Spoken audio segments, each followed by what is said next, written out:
Hello കൂട്ടുകാരെ, good morning. നമുക്കിന്ന് ഒരു കണവ ഫ്രൈ ആയാലോ? നല്ല ഫ്രഷായിട്ട് കണവ കിട്ടി. രാവിലെ എല്ലാം ഞാൻ വൃത്തിയാക്കി നല്ല പീസാക്കിയിട്ട് കുക്കറിലോട്ട് ഇട്ട്. കുക്കറിൽ വേവിക്കുമ്പോഴാണ് അത് നല്ലതുപോലെ വെന്ത് നല്ല കറക്റ്റായിട്ട് നമുക്ക് കഴിക്കാനൊക്കെ പറ്റുന്നത്. അല്ലെങ്കിൽ അത് റബ്ബർ പോലെ ഇരിക്കും. കുക്കറിലിട്ട് ഞാനൊരു 1/2 കിലോ കണവ കാണും. അപ്പോൾ കുക്കറിലിട്ട് നീറ്റാക്കി ഇട്ട്. വെള്ളം ഒന്നും ചേർക്കേണ്ട, ഓൾറെഡി അതിനകത്ത് വെള്ളമുണ്ട്.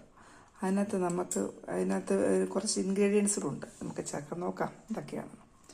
ഞാൻ 3 സവാള അരിഞ്ഞു വെച്ചു, അരമുറി തക്കാളി, ഇഞ്ചി, വെളുത്തുള്ളി, ചെറിയ ഉള്ളി, ഒരു 3-4 ചെറിയ ഉള്ളി പേസ്റ്റ്, ഒരു 4 ഒന്ന് ചതച്ചത്, ഒരു പച്ചമുളക് ഓപ്ഷനിലാണ്.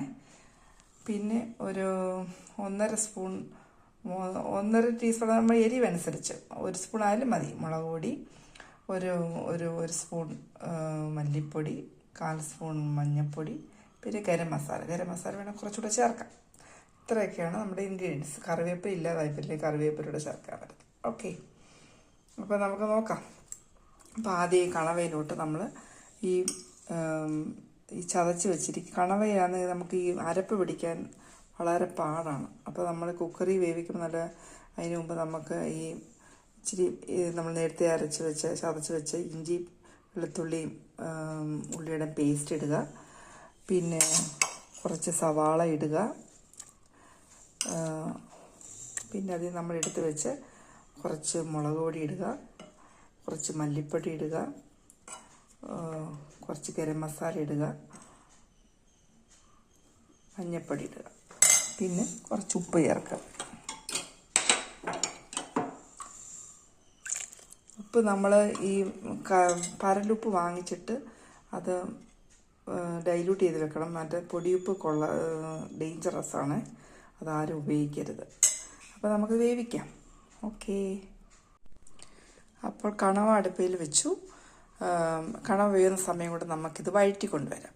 വഴറ്റി ഇത് ആദ്യം ഇഞ്ചി വെളുത്തുള്ളി പേസ്റ്റ്, എണ്ണ ചൂടാക്കി ഇഞ്ചി വെളുത്തുള്ളി പേസ്റ്റ്, അത് കഴിഞ്ഞ് സവാള, അത് കഴിഞ്ഞ് പച്ചമുളക്, കഴിഞ്ഞിട്ട് നമ്മുടെ ഈ പൊടികളെല്ലാം മസാലപ്പൊടികളെല്ലാം ഇങ്ങനെ ചേർത്തിട്ട് വേണം തക്കാളി ചേർക്കാൻ. എന്നിട്ട് അപ്പോഴത്തേക്ക് നമ്മുടെ കണവ വേവും.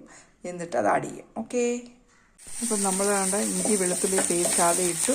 അത് വഴറ്റി കഴിഞ്ഞ് നമ്മൾ സവാള ഇട്ട് അതിൻ്റെ ഗോൾഡൻ കളർ ആയപ്പോഴത്തേക്ക് നമുക്ക് മസാലപ്പൊടികളെല്ലാം ചേർക്കാം.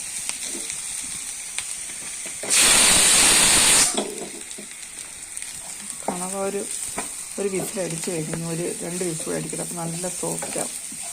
മസാലപ്പൊടികളെല്ലാം നല്ലതുപോലെ ഇങ്ങനെ പച്ചമണം മാറണം. അതാണ് ആ കറിയുടെ ടേസ്റ്റ്.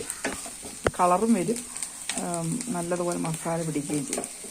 പച്ചമണം മാറിക്കഴിയുമ്പോൾ നമുക്ക് തക്കാളി ലാസ്റ്റ് ചേർക്കാം. തക്കാളിക്ക് നീരുള്ളത് കൊണ്ടേ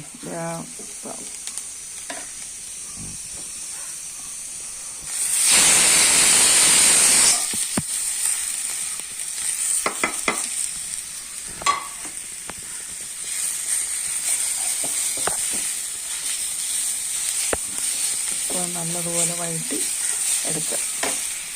അപ്പം കണവ നമ്മൾ വെന്ത് കഴിഞ്ഞു. ഒരു 4 വിസിലടിച്ചപ്പോൾ കണ്ടോ, കണവ നല്ല വെന്ത് ചുരുങ്ങി നല്ല സോഫ്റ്റായി. പിന്നെ നമ്മളൊന്ന് കഴിച്ച് നോക്കുമ്പോൾ അറിയാം അതിൻ്റെ നല്ല സോഫ്റ്റായി. പിന്നെ വെള്ളം കണ്ടോ, നമ്മൾ വെള്ളം ഒഴിച്ചിട്ടില്ലാത്ത പോലെ അതിനകത്ത് വെള്ളം ഇറങ്ങി വന്നു. അപ്പോൾ ഇത് നമുക്ക് അരപ്പിനകത്തോട്ട് ചേർക്കാം.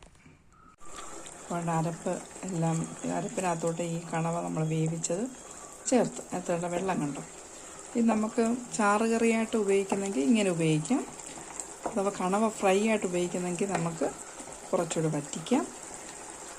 ഇത് കുറച്ചുകൂടെ നേരം കിടക്കട്ടെ, എന്ന് വെച്ചാൽ അരപ്പുമായിട്ട് ഇതെല്ലാം നല്ലതുപോലെ ഒന്ന് ചേർത്ത് വേവട്ടെ. കുറച്ച് നേരം നമുക്ക് അടച്ചു വെച്ചിട്ട് വരാം.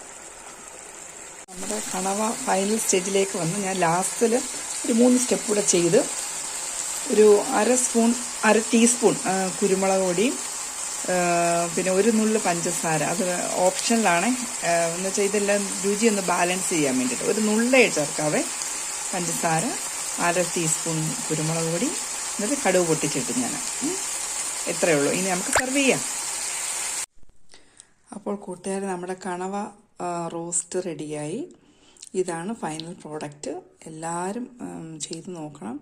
ഭയങ്കര ടേസ്റ്റാണ്. ഇവിടെ എല്ലാവർക്കും ഇഷ്ടമാണ്. വെരി സ്പൈസിയാണ്. പിന്നെ നമ്മുടെ എരിവനുസരിച്ച് ഓരോരുത്തർക്ക് അത് കുറയ്ക്കുകയോ കൂട്ടുകയൊക്കെ ചെയ്യാം.